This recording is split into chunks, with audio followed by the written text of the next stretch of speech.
নমস্কার বন্ধুরা, আবার আজকে চলে এলাম তোমাদের কাছে একটা ছোট্ট ব্লগ নিয়ে।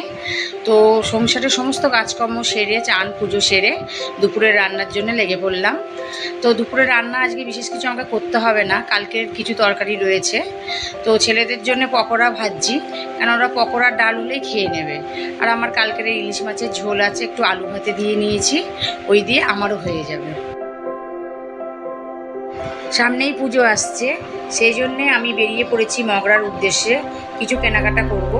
তা আমি আমার মগরাতে আমার বোনেদের দোকান আছে, ওখান থেকে পুজোর কিছু মাল আমি নিই।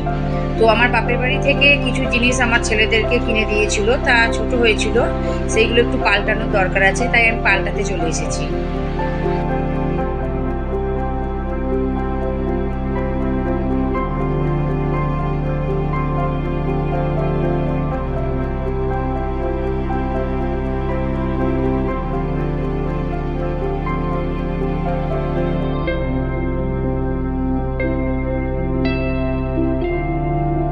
বোনেদের দোকান থেকে যেহেতু জিনিসটা কেনার ছিল আমার, নেওয়া হয়ে গেছে।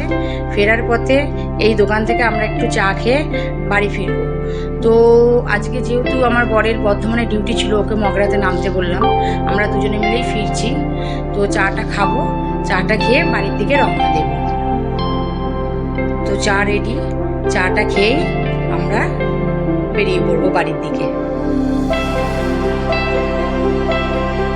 তো আমি বাড়িতে চলে এসেছি, বাড়িতে এসেই বরকে একটু পকোড়া ভেজে দিচ্ছি, চা দিয়ে খাবে বলে। তো আমার পকোড়াগুলো প্রায় ভাজা হয়ে গেছে, এবার ওকে তুলে দিয়ে দেবো। তো আজকের মতো আমার এই পর্যন্তই বন্ধুরা। আমার যদি এই ব্লগটি তোমাদের ভালো লেগে থাকে, অবশ্যই লাইক, কমেন্ট এবং সাবস্ক্রাইব করবে।